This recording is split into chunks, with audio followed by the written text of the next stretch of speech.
Committee Chairman Jim Jordan is urging the Appropriations Committee to use, finding bills to limit the ability of these rogue justices to misuse nationwide injunctions. Anyway, here with more. Chairman Jim Jordan is with us. Mr. Chairman, to me, it's just an extension of lawfare. Good to be with you, Sean. To me, this is what they can't get done at the ballot box, what they can't get done legislatively. They go out judge picking, they find the right judge, and they get their injunction, and here we go. Yeah, it's a fundamental question, Sean. Who gets to decide? The 77 million people who showed up on Election Day, voted for President Trump, knew what he said he was going to do. He's now doing that. Do they get to decide, we the people, or is it some district judge, some unelected district judge who gets to make the call? And that's just not how our system works. And then when you think about it, it's an unelected district judge who gets to make the call for the entire country right now. And so we have legislation, just like Senator Grassley is going to have in the Senate. We have legislation sponsored by Representative Issa, which would say the same thing. District judge, if you have a ruling, an injunction, it applies to the parties in the case in that respective jurisdiction. It doesn't apply nationwide. We're also looking at the appropriations process, and we're doing oversight like we did today at that hearing. All three levers we have in the House, in the Congress, to put pressure on the judicial branch to do it the right way. Okay, let's talk about what you think Congress can do. And if, in fact, the House and the Senate can come up with a bill they agree with, okay, that means this would all go away, wouldn't it?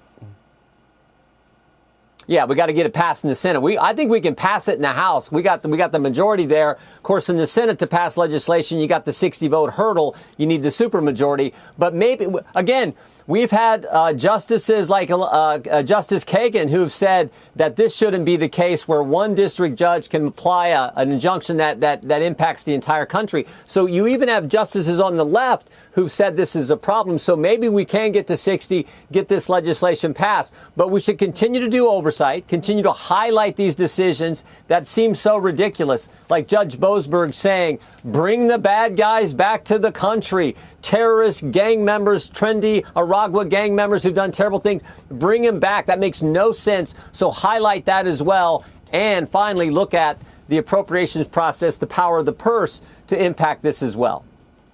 Okay, so there was a lot of talk about either one bill, one big beautiful bill, or two bills to get the president's agenda across the finish line. Yeah. We have new developments tonight, and that is that as Senate Budget Chair, Lindsey Graham believes he does not need the approval or permission, and there is precedent for this, of the Senate parliamentarian to get reconciliation passed. What is the status on that?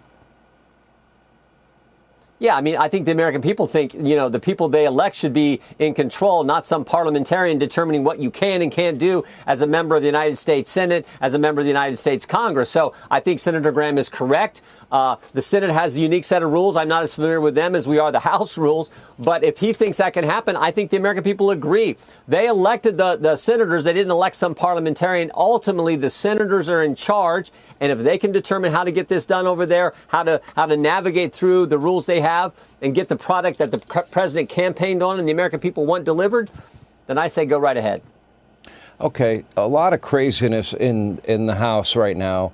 What do you make of Jamie Raskin demanding that deported criminal illegal gang members come home? I'm all in favor if they live with him with an ankle bracelet, or Jasmine Crockett, hyperventilating about protecting the institution of the judiciary, but she wanted to impeach Clarence Thomas and Sam Alito. Who is the leader of the Democrats in the House right now?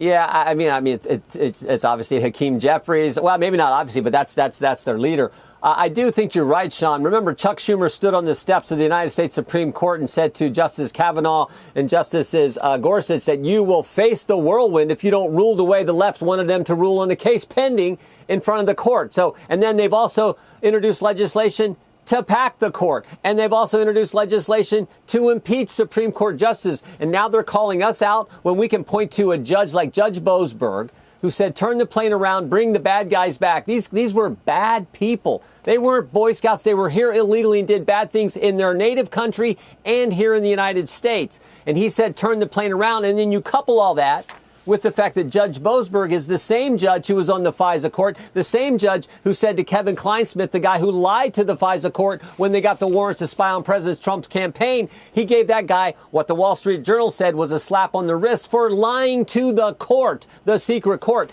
That's this judge. He does this ruling, and now he gets assigned the Hegseth case. And he's going to get to decide who the Secretary of State can talk to and how he has to do it? Come on. Come on. The American people, I think, see through all that. And that's why we're doing the work we're doing in the House. And Senator Grassley and the senators are doing the work they're doing in the Senate.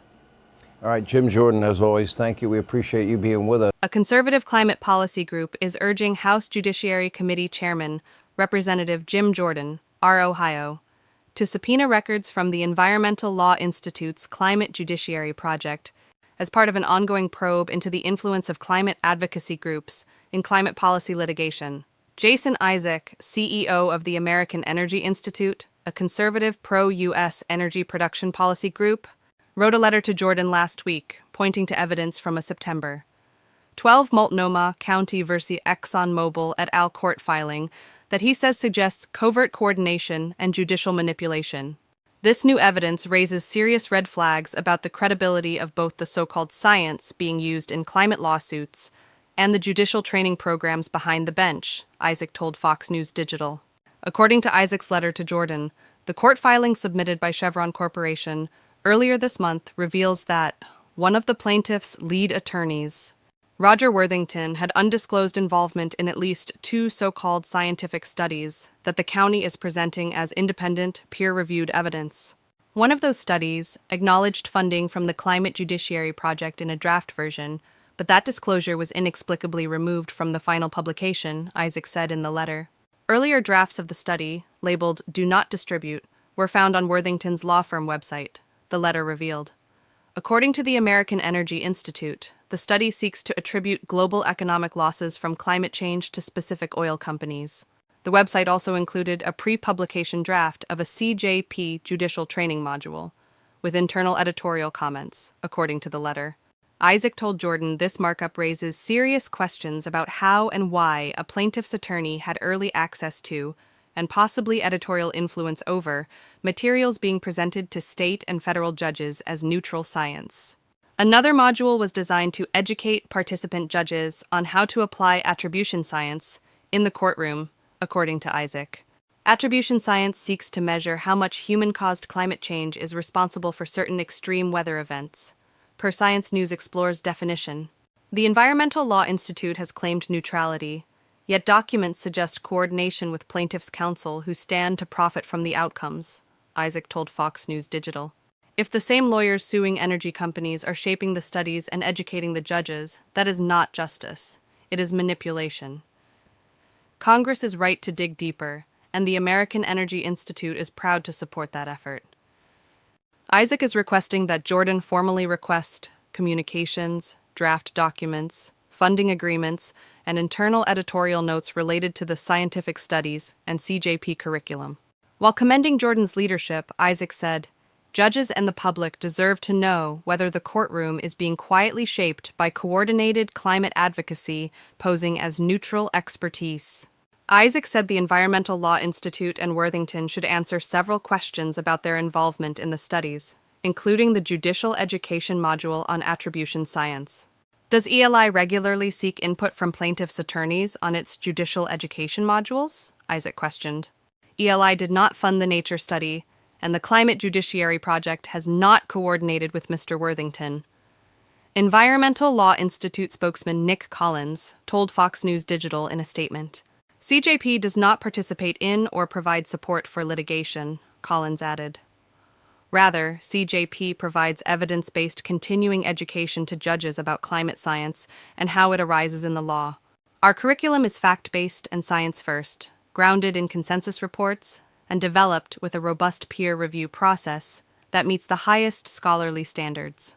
When 23 Republican state attorneys general sent a letter last month to Environmental Protection Agency Chief Lee Zeldin calling on him to cancel funding to the Environmental Law Institute, Collins told Fox News that the Climate Judiciary Project's projects are far from radical. The programs in which the Climate Judiciary Project, CJP, participates are no different than other judicial education programs, providing evidence-based training on legal and scientific topics that judges voluntarily choose to attend, Collins said.